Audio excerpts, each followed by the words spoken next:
Donc, voilà le Rights Tracker, rightstracker.org.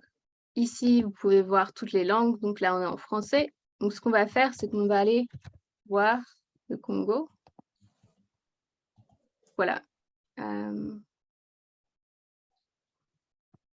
Alors, la République démocratique du Congo, la première page que vous allez trouver, c'est cette page aperçue. Donc, il y a un sommaire un peu de toutes les données qu'on a. Mais pour un peu de détails, je vais nous amener à l'onglet qualité de vie. Donc, voilà, on a la qualité de vie. Donc, comme j'ai expliqué avec ces données, ce qu'on mesure, c'est est-ce que la RDC utilise ses ressources au maximum pour protéger les droits de qualité de vie, c'est-à-dire le droit à l'éducation, à l'alimentation, à la santé, au logement et au travail. Donc, par exemple, ici, pour le droit à l'alimentation, on a donné à la RDC un score de 70,5%. Cela ne veut pas dire que 70% des personnes ont droit à l'alimentation. Cela ne veut pas dire que 70% du budget va à l'alimentation. Ce que ce score veut dire, c'est que la RDC fait 70,5% de ce qui est possible pour protéger le droit à l'alimentation. Donc, on prend en compte les ressources de la RDC, on compare avec d'autres pays qui ont le même niveau de revenus et on dit que la RDC peut faire beaucoup mieux avec les ressources qu'elle a. Elle n'a pas besoin de plus d'argent, elle peut juste mieux utiliser ses ressources pour protéger le droit à l'alimentation. Ces scores, par exemple, 70 pour 5, ça peut paraître un score qui n'est pas mauvais. Par exemple, moi, si j'aurais un 70% sur un examen, c'est environ un 14 sur 20, c'est une assez bonne note, je serais assez contente. Mais on n'est pas en train de donner une note. Ce qu'on est en train de dire, c'est que 100%, c'est ce qui est possible pour le gouvernement de la RDC de protéger le droit à l'alimentation. Et tout ce qui est moins de 100%, ça veut dire qu'ils ne sont pas en train d'utiliser leurs ressources au maximum pour protéger le droit à l'alimentation. Donc, tout ce qui est moins de 100%, c'est pas bon. Et ce qu'on a ici, c'est on a des petites des bornes pour vous aider à comprendre les scores. Donc, on peut voir ici que le score de 70% est dans la borne très mauvais. C'est un très mauvais score. Par contre, pour le droit à la santé, on voit que la RDC a 81,9%, c'est-à-dire le gouvernement de la Les 70, c'est pour quel droit? Les droits à l'alimentation? RDC pour garantir. Non, pour la santé, c'est 81,9%. Et on peut voir que ce score est un mauvais score. Donc, on voit que la santé, 81,9%, c'est le meilleur score de la RDC. L'alimentation, c'est 70,5%. Et ensuite, pour le droit au logement, la RDC fait 49,8% de ce qui est possible avec les ressources qu'elle a actuellement pour protéger le droit au logement. Donc, ça veut dire qu'ils font que la moitié de ce qu'ils pourraient faire pour protéger le droit au logement.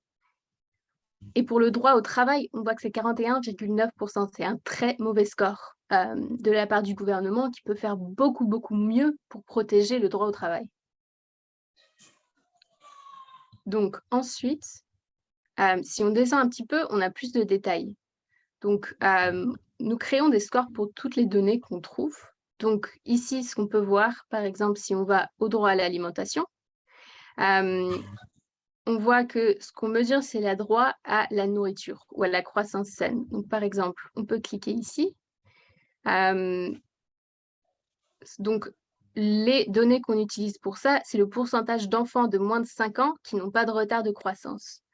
Donc, c'est un indicateur qui montre la qualité de l'alimentation pour les personnes en RDC. Donc là, on voit que pour le droit à la nourriture, c'est un score de 70,5%. Si vous êtes intéressé par les indicateurs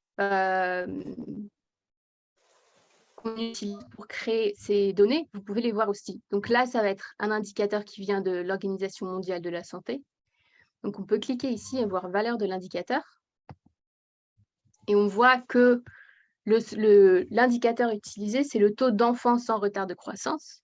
Et là, c'est un taux direct. Donc là, on dit 58,2% des enfants n'ont pas de retard de croissance. Donc environ 2/3 des enfants.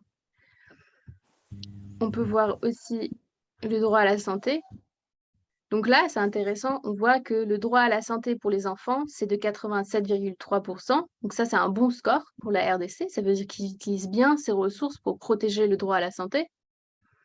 Le droit à la santé adulte, la RDC a un score de 100%. Ça, c'est très bien. Ça veut dire que la RDC utilise ses ressources au maximum pour protéger la santé adulte.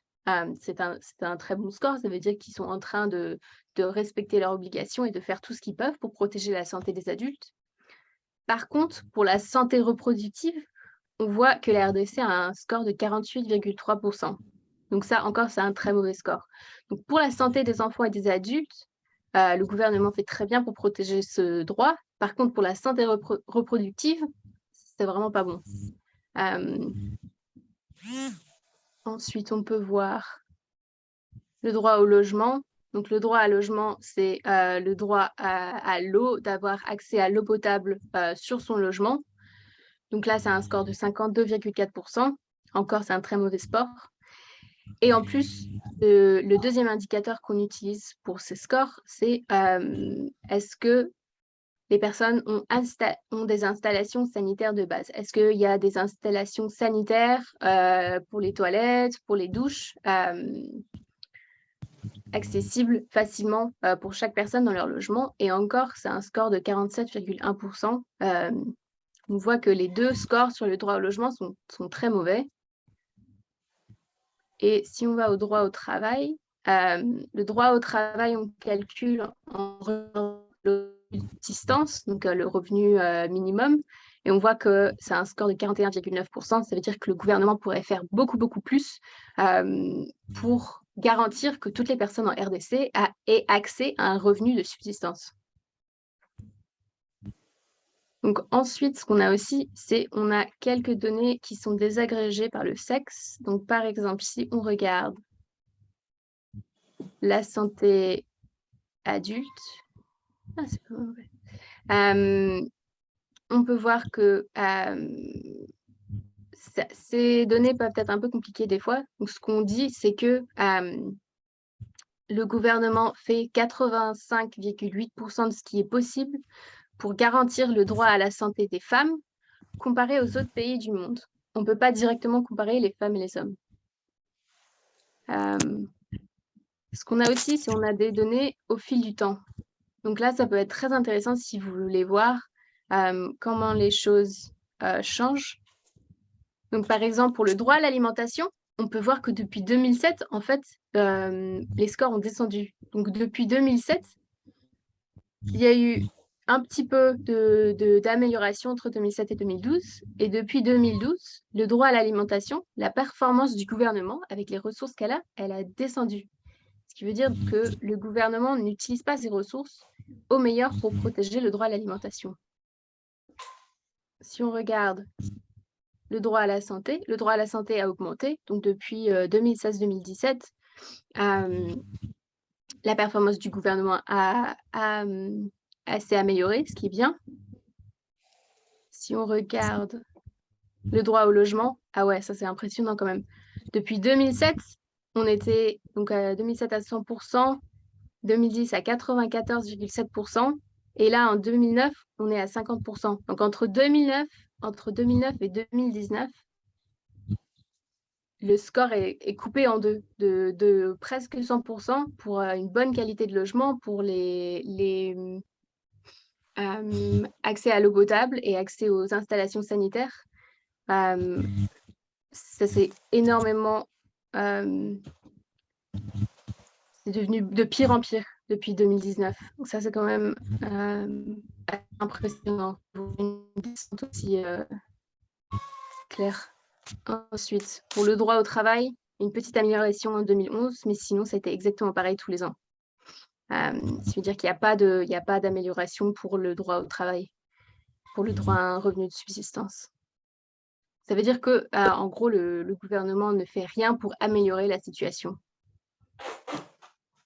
Ensuite, ça, c'est les données économiques et sociales. Ensuite, on peut aller voir les droits civils et politiques. Donc, on mesure 5 droits d'intégrité physique, le droit de ne pas faire l'objet d'arrestations arbitraires, de disparition forcée, de peine de mort, d'exécution extrajudiciaire et de torture et de mauvais traitements. Donc, on peut voir, on a un score sommaire ici, donc un score qui prend en compte tous les droits qu'on mesure sur l'intégrité physique. Et on voit que la RDC a un score de 4,1 sur 10 pour l'intégrité physique. Donc ça, c'est des données que l'on collecte en demandant aux experts locaux en RDC quelle est la situation. Et d'après toutes ces données, on voit qu'on a un score de 4,1 sur 10. C'est un mauvais score, c'est pas bien du tout. Pour ce qui s'agit de l'arrestation arbitraire, la RDC a un score de 2,9 sur 10 pour le respect de l'arrestation arbitraire. Ça veut dire que énormément de personnes en RDC sont à risque d'être victimes d'arrestations arbitraires. Pour la disparition forcée, on a un score de 5,6 sur 10. Encore, c'est pas du tout un bon score. Ça veut dire que beaucoup de personnes en RDC sont à risque de disparition forcée.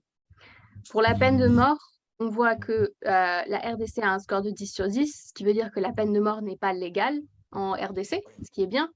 Par contre, si on regarde l'exécution extrajudiciaire, donc l'exécution par le gouvernement ou les agents du gouvernement, on voit qu'on a un score de 5 sur 10. Donc, il n'y a pas la peine de mort, mais le gouvernement fait quand même énormément d'exécutions de civils. Quand on voit la torture et les mauvais traitements, on a un très mauvais score de 3 sur 10. 3 sur 10, ça veut dire qu'il y a énormément de personnes en RDC qui sont à risque d'être victimes de torture et de mauvais traitements. Si on regarde ici, on a quelques données, on a quelques interprétations que vous pouvez utiliser dans vos rapports. Par exemple... Est-ce que sur la disparition, c'est le score de combien? La disparition forcée. La disparition forcée, c'est 5,6 sur 10. 5? Ouais, 5,6. Et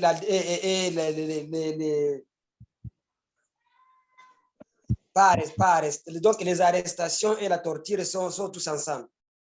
Ouais, l'arrestation 2,9 et la torture 3,0. Donc c'est environ pareil, c'est très très mauvais.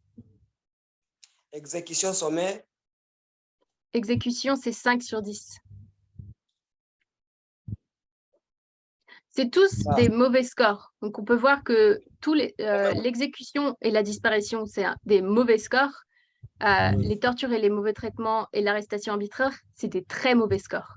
Ça veut dire qu'il y a beaucoup de personnes qui n'ont pas de protection du risque d'être victimes de ces violations de droits humains. Merci. Pas de problème. Donc si vous cliquez sur quoi que ce soit sur le site, que je vous enverrai le lien après, vous pouvez vérifier, on a toujours une phrase qui interprète ce que ça veut dire. Donc vous avez le droit de copier toutes les phrases que vous voulez si c'est utile pour vous. Donc par exemple ici, donc la note globale sur l'intégrité physique, c'est 4,1 sur 10. Donc cela suggère que de nombreuses personnes ne sont pas à l'abri d'un ou de plusieurs des éléments suivants: arrestation arbitraire, torture, mauvais traitement, disparition forcée ou assassinat extrajudiciaire. Pour les pays... L'intégrité, c'est quel score? 4,1 sur 10. Ça, c'est le score global. Merci. Je vous enverrai l'adresse du site, comme ça vous pouvez l'accéder quand est-ce que vous voulez. Donc, nous mesurons ces données actuellement pour 44 pays. Éventuellement, on espère avoir tous les pays du monde. Mais en regardant simplement les 44 pays qu'on mesure, la RDC se situe plus bas que la moyenne. Donc, on a un échantillon assez général. Hein. On a le Vietnam, on a le Mexique, on a plein de pays un peu partout. Mais c'est quand même intéressant de voir que c'est pas la moyenne, c'est plus bas que la moyenne. Donc ça veut dire que même pour des pays qui sont, ouais, que c'est pas pareil que la généralité. On a aussi des données au fil du temps. Donc, on peut voir comment ces données changent. Et ce qui est intéressant, c'est que ici, on peut voir le droit de ne pas faire l'objet d'une arrestation arbitraire. Ça a augmenté. C'était meilleur en 2019, mais depuis, c'est descendu. Et c'est pareil, le droit de ne pas être soumis à la torture ou les mauvais traitements aussi, ça a descendu énormément. Ce qu'on voit sur ces scores, c'est les bandes d'incertitude autour, les bandes violettes. Ça montre qu'il y a un peu de variation dans les scores. Mais même avec ça, on peut voir qu'il y a énormément de différences au cours du temps. Ensuite, on peut aller à l'autonomisation. Donc, on mesure 3 droits d'autonomisation. Le droit à la réunion et l'association, le droit à l'opinion et l'expression, et le droit de participation au gouvernement. Donc, ce qui est intéressant de remarquer pour ces scores, c'est que nos bandes d'incertitude sont assez larges. Donc, si les bandes d'incertitude sont assez larges, généralement, ça veut dire que les experts auxquels on a demandé, ils ont eu des opinions assez différentes. Donc là, on peut voir que cette bande violette, on a donné à la RDC un score de 4,7 sur 10, mais cette bande violette, ça veut dire que le score pourrait être n'importe où dans cette marge. C'est la marge d'incertitude. Ce qui veut dire que probablement les personnes auxquelles on a demandé de nous donner leur avis sur la situation en RDC, il y en a qui auront dit c'est une très mauvaise situation, et il y en a d'autres qui ont dit c'est moyennement mauvais. Et du coup, c'est pour ça qu'on a une grande marge d'incertitude. Donc, le score global sur l'autonomisation, c'est 5,8 sur 10. Le droit d'autonomisation politique en RDC, c'est 5,8 sur 10. Donc, c'est mauvais, c'est pas bon, mais c'est pas absolument horrible. Pour le droit de réunion et d'association, on a un score de 8,4 sur 10. C'est un assez bon score. Les gens ont le droit de se réunir et de s'associer. Par contre, si on regarde le droit à l'opinion et l'expression, on a 4,7 sur 10. Ça, c'est un mauvais score. Ça veut dire que beaucoup de personnes sont victimes de ne pas pouvoir s'exprimer librement. Et pour ce qui s'agit de la participation au gouvernement, on a 5,7 sur 10, qui veut dire aussi que pas beaucoup de personnes ont le droit de participer au gouvernement. Donc, on peut voir la note d'autonomisation générale de 5,8 sur 10 suggère que de nombreuses personnes ne bénéficient pas de leur liberté civile ou politique. Et au fil du temps, on peut voir qu'il y a eu beaucoup de changements. Pour le droit de participer au gouvernement, il y a eu pas mal ça s'est amélioré depuis 2017. Mais étant donné que cette année, on a eu une grande variété de réponses, on ne peut pas nécessairement dire que ça continue de s'améliorer parce que ça aurait pu continuer de descendre. Pour le droit de réunion et d'association, il y a quand même eu clairement une amélioration depuis 2017 quand on a commencé à collecter ces données. Ensuite, on va aller voir les personnes à risque. Donc là, quand on envoie notre sondage aux experts, on demande qui en particulier est à risque de ne pas bénéficier ou jouir de leurs droits humains. Donc, même nos données de qualité de vie, l'éducation, l'alimentation, ces données, on utilise des données qui viennent de bases de données internationales. Donc, on ne demande pas aux experts quelle est la situation pour le droit à l'éducation. Par contre, on demande aux experts quelles personnes sont particulièrement à risque de ne pas jouir de leur droit à l'éducation, qui sont particulièrement à risque d'avoir des violations à leur droit à l'éducation. Et les experts identifient, on leur donne une liste de 39 groupes et identifient quelles personnes sont le plus à risque. Donc, on peut voir pour le droit à l'éducation, pour les populations autochtones, 57% de nos experts ont identifié les populations autochtones comme étant susceptibles de subir la violation du droit à l'éducation. Donc, ça ne veut pas dire que 57% des populations autochtones sont à risque. Ça veut dire 57% des experts auxquels on a demandé nous ont dit que ces populations sont à risque. Donc, ce n'est pas un score direct. On ne peut pas dire que X% de la population. Mais si 57% des experts, de tous les experts qui ont des connaissances et des expertises complètement différentes, nous ont dit que les populations autochtones en particulier sont à risque de ne pas jouir du droit à l'éducation, c'est quand même assez représentatif. Et aussi, on peut voir que les enfants de rue, les enfants, les femmes ou les filles, 29% des experts ont identifié les femmes ou les filles comme étant à risque. C'est quand même assez parlant. Ce qu'on peut voir aussi, c'est que quand nous demandons aux experts d'identifier quels groupes sont à risque, ensuite on leur demande de nous donner du contexte. Donc, par exemple, c'est les personnes qui sont dans certaines régions qui sont à risque, on leur demande quelle région. Si c'est des personnes de race particulière ou d'ethnicité, c'est quel groupe de... Donc, toutes les informations sont là sur ce petit onglet afficher plus d'informations. Donc, pour le droit à l'éducation, on nous a dit les personnes de statut socio-économique bas, en particulier les pygmées autochtones et les populations autochtones du Kwango, de Maïdombe et de la zone équatoriale, les enfants de rue, ainsi que les enfants issus de familles à faible revenu et les personnes en situation de handicap. Je vais aller un peu plus bas. Donc là, pour le droit à l'alimentation, toutes les personnes. Donc, un des groupes qu'on donne, c'est toutes les personnes. Donc, 48% des experts auxquels on a demandé ont dit toutes les personnes en RDC, peu importe leur revenu, peu importe dans quelle région ils sont, peu importe quoi que ce soit, ça risque de ne pas jouir du droit à l'alimentation. Ensuite, aussi, les enfants jeunes et les jeunes sans-abri.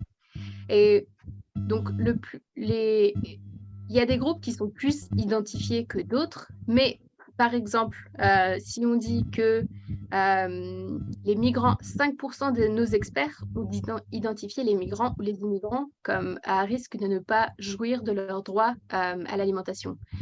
C'est un petit pourcentage, mais c'est quand même important de savoir que 5% de nos experts ont identifié les migrants et les immigrants. Ça veut dire qu'il y a quand même 5% de nos experts qui ont dit ces personnes sont particulièrement à risque.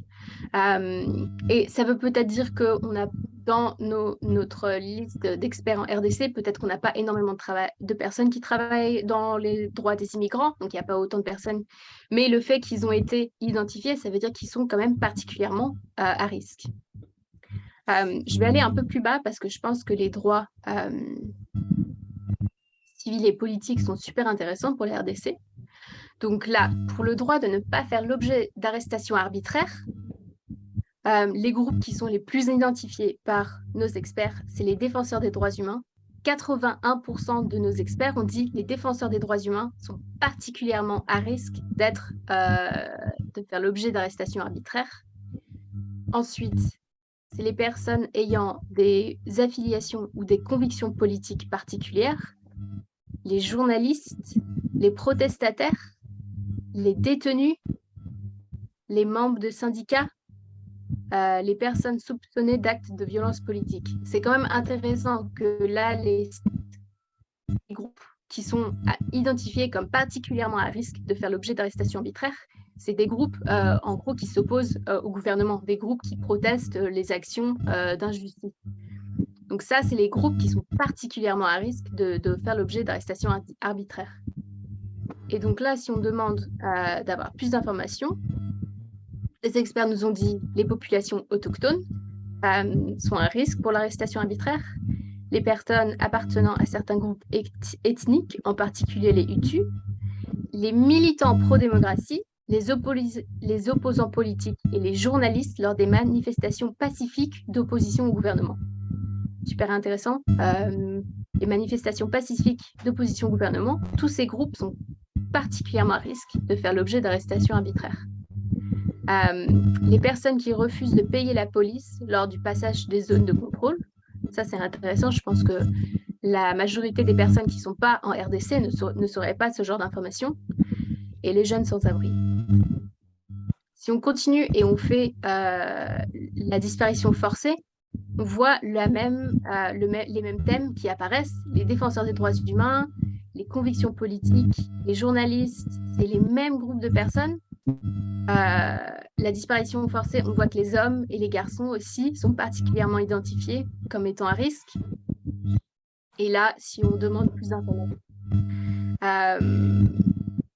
Donc la disparition forcée, les experts nous ont dit les défenseurs des droits humains et les journalistes qui critiquent le gouvernement sont particulièrement à risque. Et toute personne opposée au gouvernement, ça c'est quand même intéressant, toute personne opposée au gouvernement, qui que ce soit, quelle que soit leur connexion ou leurs moyens, sont à risque de disparition forcée par le gouvernement en RDC.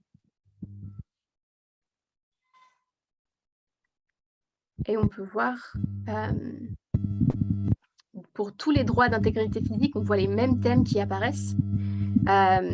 Par exemple, pour le droit de ne pas être soumis à la torture et au mauvais traitement, on a encore une fois les défenseurs des droits humains qui ont été identifiés le plus que tous les autres groupes.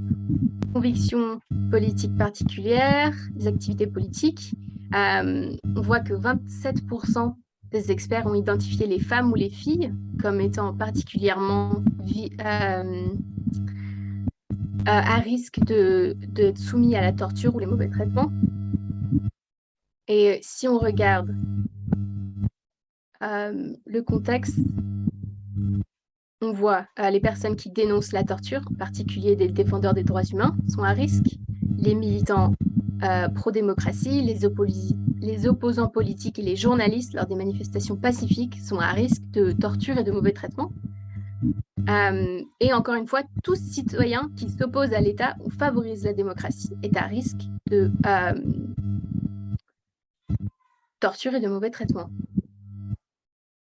Donc il y a vraiment un thème assez clair pour tout ce qui est les droits d'intégrité physique en RDC, c'est que dès que les gens ne sont pas d'accord avec le gouvernement, ils sont beaucoup plus à risque de subir des violations de leurs droits d'intégrité physique.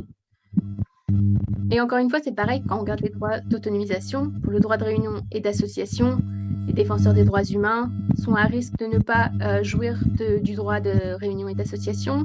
Les membres des syndicats, les personnes avec des affiliations politiques particulières, les universitaires, les étudiants.